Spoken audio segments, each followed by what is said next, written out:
Welcome back. Everyone is talking about energy costs. We're no exception. Greenfields Energy Group's co-founder, LIAM CONWAY, is going to be walking us through the best ways for businesses to protect themselves from global energy shocks. More on AI after that, with new guidance from the FRC about managing the AI risk specifically in audit. What's in it? What's missing? And what should firms be doing? ICAEW's head of data analytics, Ian Pay, is here to tell us. And last up, an update on corporate reporting. Fahad Asgar, corporate reporting technical manager at ICAEW, he'll be laying out the big questions for smaller entities when it comes to changes to UK GAAP. A quick reminder for all the accountants listening, this podcast counts towards your annual CPD. Log your listen on the ICAEW website by simply clicking through from the show notes for this episode. It is that simple. So, energy prices. The Iran conflict is already driving up fuel prices. Energy prices will inevitably rise too in the coming months. It's an unexpected headache for all business, but potentially very serious indeed for energy-intensive sectors. LIAM CONWAY joins me now. Hi, Liam. Morning. Should we start with a bit of context? Because we don't actually get most of our energy from the Middle East, do we? So why is this such an issue for us?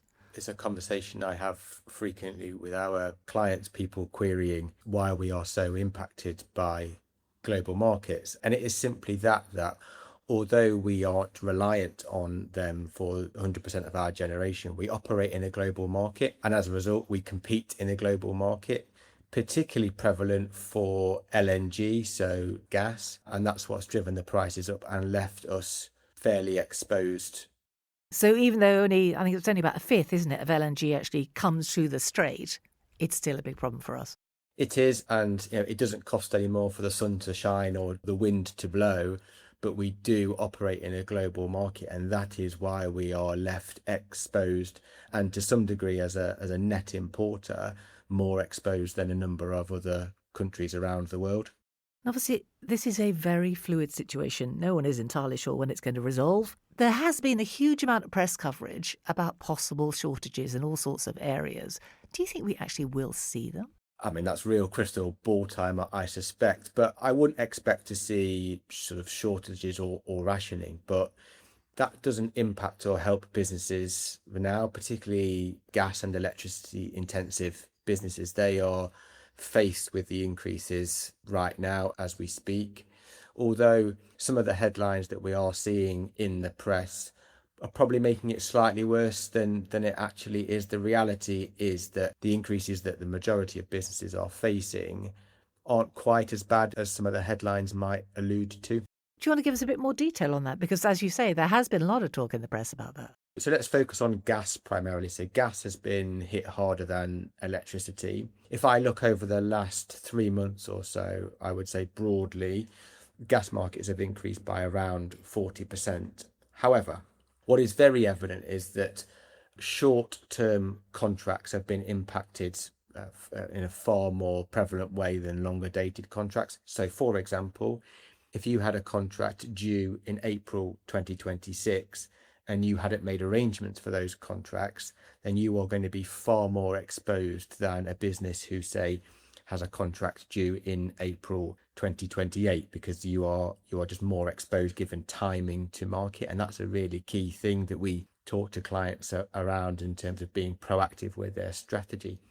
And interestingly, actually, for electricity, whilst gas and electricity are linked, and there's quite a bit of noise in the press about trying to decouple the relationship between those two things, electricity has been less impacted, predominantly because broadly only 35% of your final delivered electricity costs are actually attributed to the wholesale market. So therefore, the proportion of increase is just a lower weighted average of that. It's interesting you say about planning ahead, because obviously this is not the first geopolitical event to affect prices in the UK. We had the second invasion of Ukraine. We saw what happened then. Did you see a lot of businesses come forward at that point and think, we actually want to insulate ourselves against things like this in future, or have businesses not really learned that lesson yet? I would say it's a real mixed bag. I think the smart, forward-thinking businesses they started looking at on-site generation. They started looking at solar, for example. We work with an awful lot of manufacturers who, by nature, have got big untapped roof space which they can utilize to not only potentially reduce their cost, but reduce their reliance on the grid. So therefore, when shocks come into the market, they are less exposed. I think one of the big things that businesses learned was that they can't just leave their energy strategy and their procurement decisions to a post-it note on the wall to deal with it 2 months before renewal. That strategy just doesn't cut the mustard now.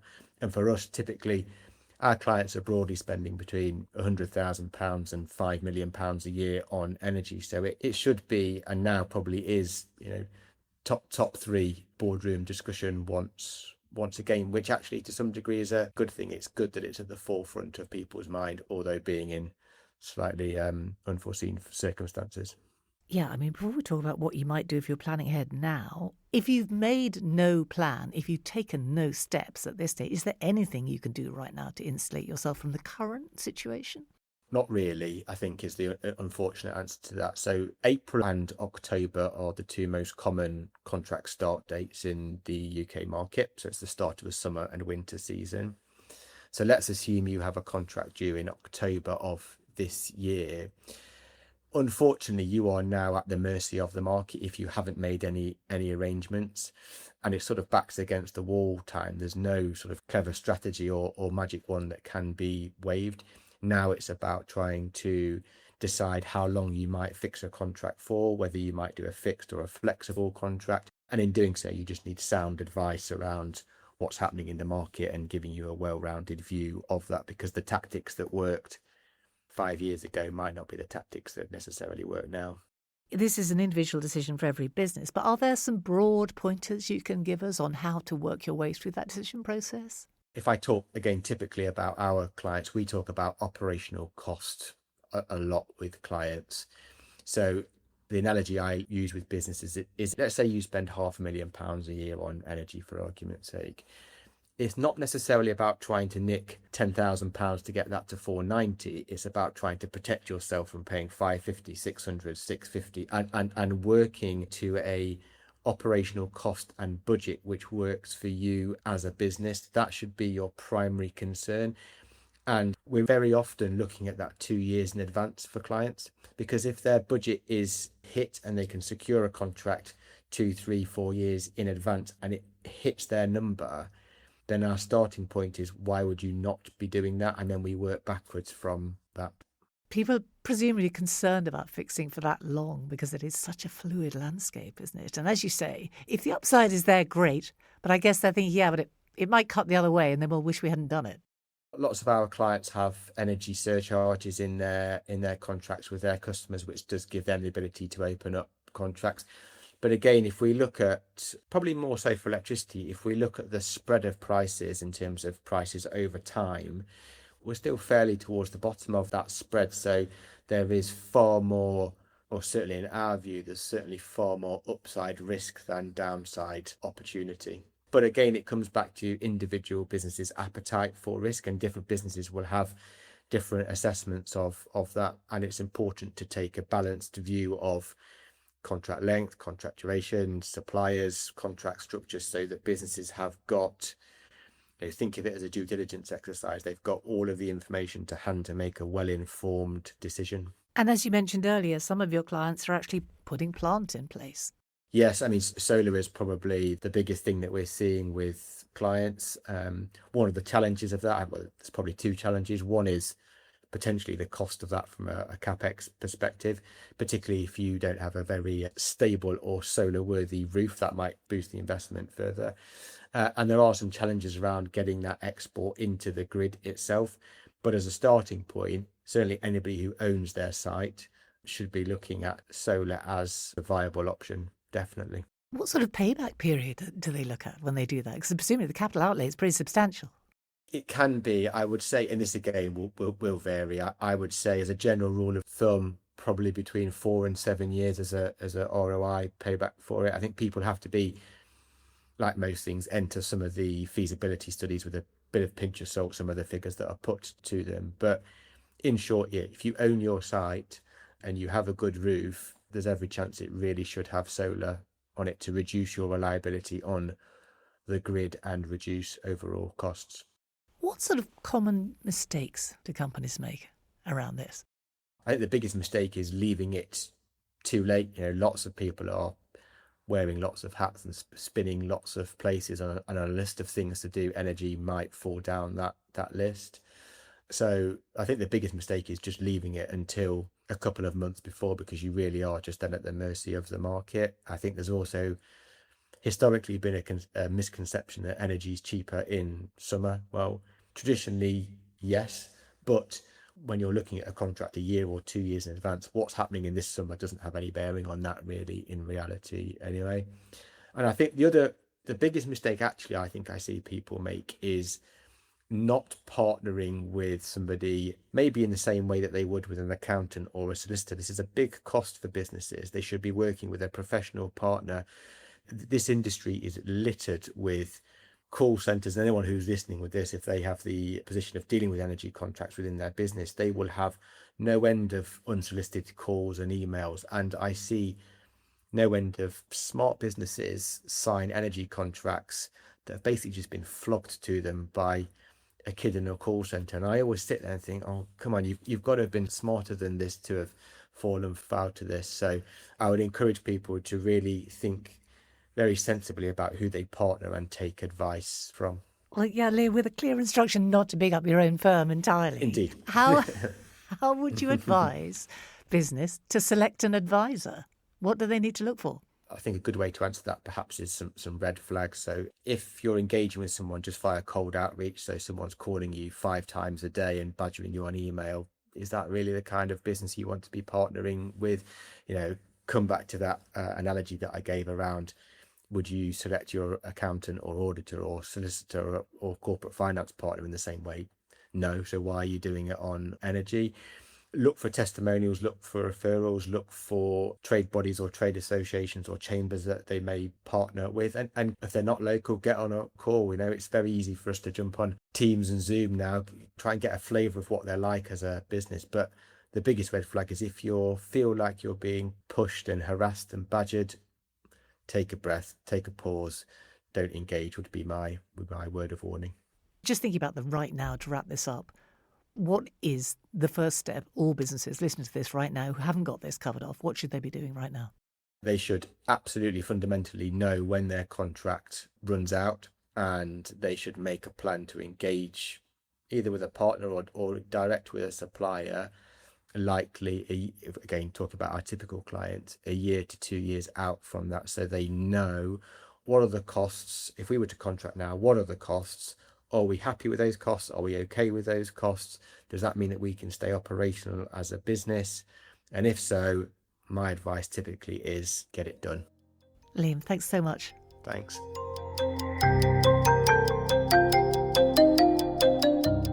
Now, on to AI adoption in audit. Ian Pay joins us remotely. Hi, Ian. Hello. And we discussed some previous FRC guidance on AI in audit on the podcast, I think it was end of last year. How does this new guidance relate to that? What we've seen is the FRC has issued new guidance just at the end of March. It's a little bit more targeted than the previous guidance. So the previous guidance was a little bit more kind of in that sort of initial exploration of the key themes, considerations when developing or using AI tools. And that guidance was very much at the tool level. The new guidance that we've seen is a bit more specifically on the use case level. So it's looking more at the risks and the mitigations of those risks relating to the use of particularly generative AI and agentic AI systems. So this is more about implementation. How has it gone down with the firm so far? We've seen a fairly mixed response. There's a lot of really, really good stuff in the guidance. It breaks down the risks very nicely, very clearly. It also explores the mitigations in quite a lot of detail. There's also a couple of really, really good illustrative examples in that guidance.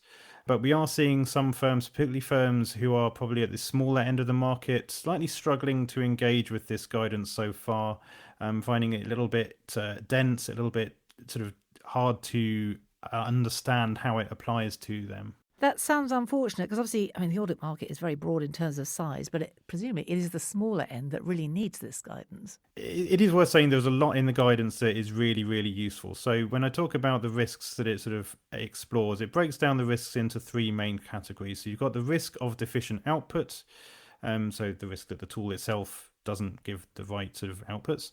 You've got the risk of the misuse of the output. So that's quite simply fairly self-explanatory, how the output of the tool is then being used by the individuals or the firm. And then you've got the risk of non-compliant methodology, and that is essentially to say that the methodology being used by the firm, particularly in relation to the AI tool, maybe just doesn't quite meet the auditing standards. So these are relevant risks for any firm of any size looking to use these sorts of AI tools. And as I say, it actually does go into some of those risks in an awful lot of detail, which is really, really valuable for a lot of firms. But I think what we're seeing is the way that the guidance sort of talks about some of those risks, and particularly some of the mitigations. It talks a lot about teams of technology specialists, teams of methodology specialists. Smaller firms aren't going to have those. They might have an identified individual sort of responsible for these things. They're also going to lean very heavily on third-party methodology providers, third-party technology providers. And that's maybe where the guidance doesn't quite go into as much detail as we might want to see, sort of particularly that sort of interaction with third parties. So you're looking for more on that, because obviously, as you say, without in-house resources, that's where small firms are going to go. But there's not quite enough guidance on how to go about that. There's definitely room to kind of explore that sort of third-party space in a lot more detail.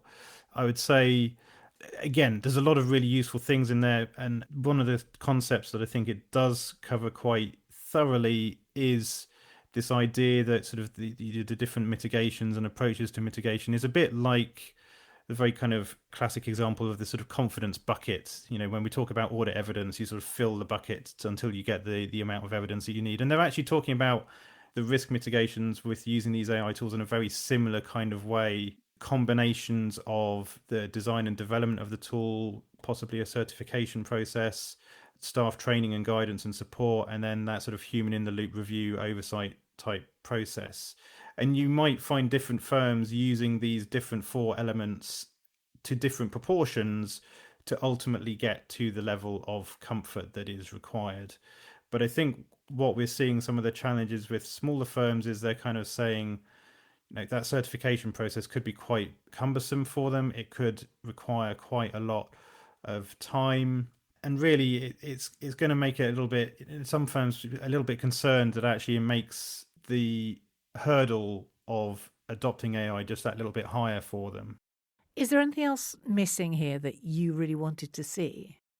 As I've said already, I think the exploration of that kind of third party piece, I think, is really, really important. We've also heard when we've been talking to members, the guidance talks about a certification process, but doesn't really kind of explore what that actually means in practical terms. This is where you start cutting into the realms of AI assurance, and that obviously is something that the Institute is quite keen to talk about more when we have our AI assurance conference coming up later on in the year. I think the other thing that I found personally when I was reading the guidance is actually the guidance focuses very, very heavily on that first of those three risks. So it really spends a lot of time exploring that deficient output risk, a little bit less time looking at the other two risks around the misuse of the output or the methodology related risks. It's got 28 pages talking about the risks relating to deficient outputs. It's only got 2 pages each for the other two risks. So there's a little bit of an imbalance there. And that might be because those risks are actually quite familiar to people. It might be that they're some more well established and are consistent with pretty much the use of any technological tool.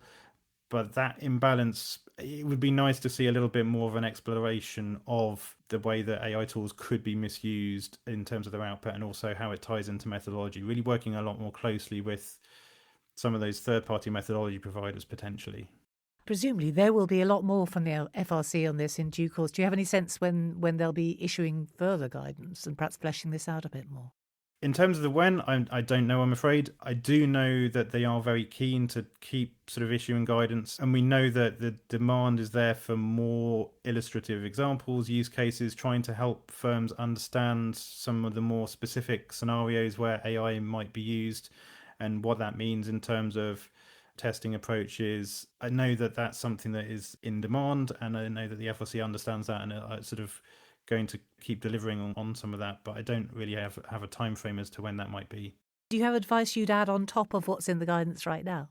I mean, I would say if you haven't read the guidance, if you are in an audit firm, if you have some sort of responsibility for technology or for risk in a firm, I would say it's worth reading. It requires a little bit of sitting down. It's very, very dense. It's not something you can dip in and out of. So you do kind of have to put aside a couple of hours to just read through it in detail. It's absolutely worth doing because it does, I think, it does cover a lot of things in a lot of detail. And actually, the way that it breaks down the risks, the way that it explores the mitigations is incredibly thorough. So from that perspective, probably not an awful lot that we would add or sort of suggest sort of thinking about. I think the main things really, it's making sure that you're keeping on top of the way that AI is evolving, the way that AI is changing. One of the big challenges that a lot of firms face in the audit space and also outside of the audit space is the fact that these AI tools are constantly evolving, constantly changing the way that they function. From the point of view of this guidance, that might pose some slight challenges if you're having to sort of constantly reassess the risk. But it is a really important thing to do to understand, okay, what's new, what's changed, how does that impact the output that I get from the tool and how I might be able to use that output. So really kind of keeping on top of the fact that all these tools are evolving all of the time, and that's not necessarily always within the control of the firm as to when and how those updates sort of land. Yeah, so what you understood 6 months ago isn't necessarily what's happening now. No, and I think it's a really exciting period of time in the profession when we're looking at the adoption of AI. We're seeing a lot more with agentic AI as well. Some really, really good opportunities and good use cases that are quite specific and quite tailored. And the tool's getting better at really focusing and honing in on those specific use cases. But it's evolving so much. You can't say, oh, I tried it 6 months ago and it wasn't very good at this, therefore it's not very good at this. You have to revisit the tools and, check in with them every so often to say, has it improved? Has it moved on? Is it now capable of doing something that 6 months ago it wasn't capable of doing? Do you think that's widely understood, just how rapid the pace of change is now? I think it is understood. I think the big challenge that a lot of people face is a bit scary. Right? Yeah, soon I think you understand that it's moved on. Yeah, the fact that it's moving so quickly, and there is a very human reaction to that, which is to kind of put your head in the sand and pretend it's not happening, and that's okay. It is okay to be a little bit scared by the pace of change. I think people do understand it, but the most important thing really is to kind of embrace that and kind of say, yeah, this is crazy. We're all going on this ride together, so that's okay. Let's just keep exploring and keep figuring things out as we go along. And obviously ICAEW is staying on top of it, isn't it? There are loads of resources on the website. Yes, we've got a lot of guidance already around AI. I will say we have quite a lot of guidance around software selection, which is quite relevant to this. And we're looking at how we can enhance that through the AI lens and, some of the extra considerations that might be applicable when you're selecting software that has AI as a key part of it.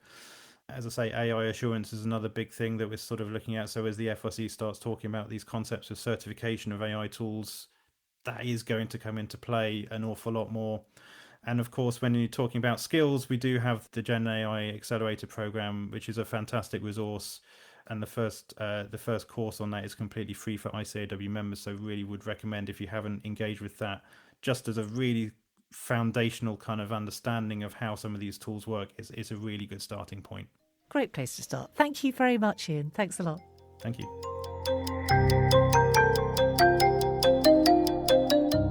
Finally, UKGAAP Fahad Asgar joins us on the podcast for the first time. Hi, Fahad. Thanks for coming in. Morning. We recently featured an overview of pretty well everything going on in corporate reporting at the moment. There is a lot, isn't there? There is a lot. Can you just remind us of the main changes to FRS 102 specifically? The Periodic Review 2024 amendments are actually the biggest changes we've seen to UKGAAP since the introduction of FRS 102 and FRS 105. And these changes have actually been in effect, so it's effective since the 1st of January 2026. The headline items to point out then are changes to revenue recognition and lease accounting. And I think in particular for smaller entities, what we need to bear in mind is these changes to UKGAAP are moving UKGAAP to be more closely aligned with international accounting standards. And what this means is that we'll have new concepts and new models, for example, the revenue recognition model, that entities have not seen before, especially on the smaller end. And this means more judgment will be required. And for these entities, maybe a greater level of detail, greater level of complexity that they need to be aware of. Yes, because as you say, this is key for smaller entities, isn't it? What's the major change that they need to be thinking about? If we look at the sort of flagship, if you like, or the headline changes, and we start off with the new 5-step model, without getting into the nitty-gritty of it, but just an overview, it will allow UK GAAP reporters a clearer way to determine how much of their revenue they recognise, and more importantly, when to recognise that. So we're focusing on what is being promised to the customer, what consideration is expected in exchange for the goods and services, and when that will be delivered. Now, for a simple business who perhaps trades goods over the counter, there probably will be no change to the when revenue is recognised. But for others, there'll be perhaps some significant changes. So if you look at a business that provides service over time, now we're talking about potential change of that revenue being spread and actually recognise when that service is delivered over that period. The other big area is leases. What's complications there again, specifically for the smaller entity? When we're looking at the small entity, let's not forget the micro entities, which act as a subset of the smaller entities of Section 1A, FRS 102. So FRS 105 preparers, and that's your micro entities, are not affected. So they will continue as they are. But when it comes for everyone else, we will no longer, and in fact we no longer have that split in recognition of operating leases, which are traditionally off the balance sheet as a disclosure note, versus finance leases, which are capitalising the assets onto the balance sheet with the corresponding liabilities. So what this means in terms of practical challenges, entities need to actually review their contracts and assess whether an existing lease exists there, and now potentially look to bring that onto the balance sheet. And we're sort of, preempting that most significant leases will go onto the balance sheet.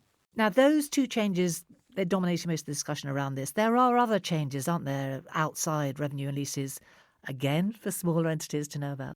That is correct. I'd just like to point out that when it comes to the leases, there are a couple of exemptions, and they are very key. The first being short-term leases. So that's leases that are under 12 months, and then low-value assets. Now, this area can become a bit complicated, but if we sort of simplify it, the point of clarification here on low-value assets is to assess the asset in question in absolute terms. So not based on materiality to the business.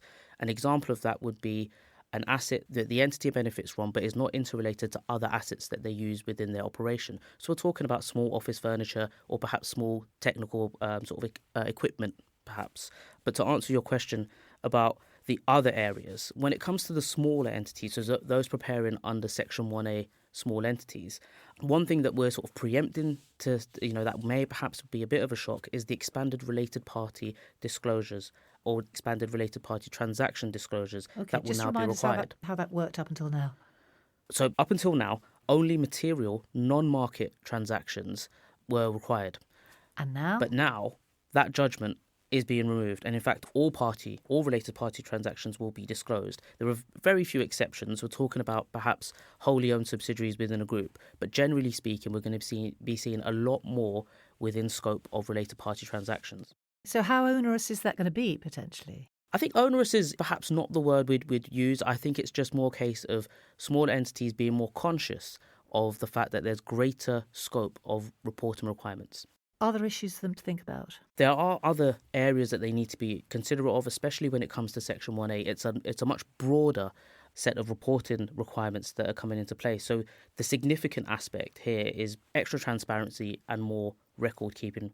Now, if we look at a couple of areas that perhaps you wouldn't traditionally see in a small entity accounts, share-based payment disclosures, it's traditionally been encouraged to present a true and fair view. But when it comes to the changes now, there isn't that judgment of true and fair as an encouragement. It's actually a mandatory requirement. Similarly, dividends, previously not required, and you wouldn't traditionally see that whether it's declared or paid during the period, but now you have to. And in addition to this, you've got additional disclosures around provisions, contingent liabilities, taxation, be it current or deferred tax, that are moving the small entity reporting landscape much closer to full FRS 102 reporting. In terms of steps to take right now, what would be your advice there? I'd say there's a lot to take in. Take a step back and just pause on what your existing practices are and understand that this is not just a few technical tweaks in font and a bit of fine-tuning. No, these are real significant substantive changes. So get to grips and understand those changes first.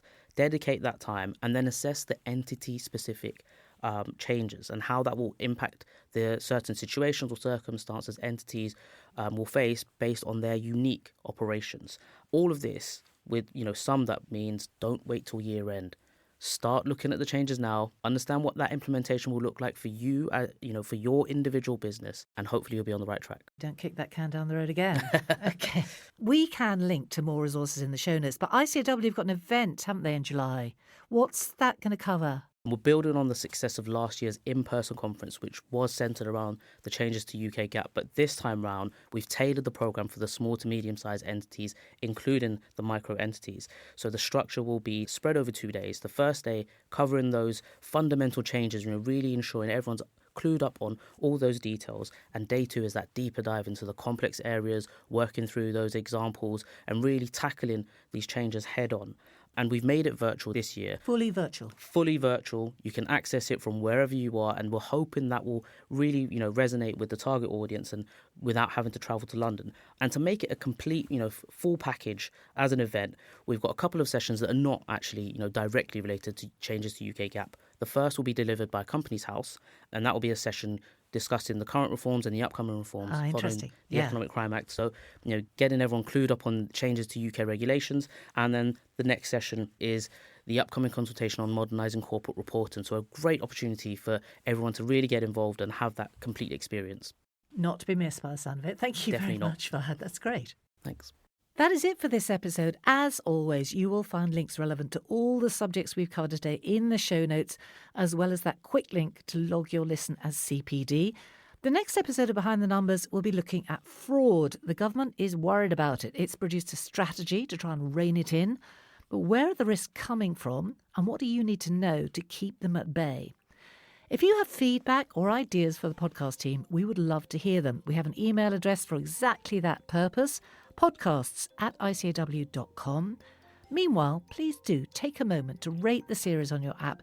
It's just one click. We appreciate every single rating. Thanks for being with us.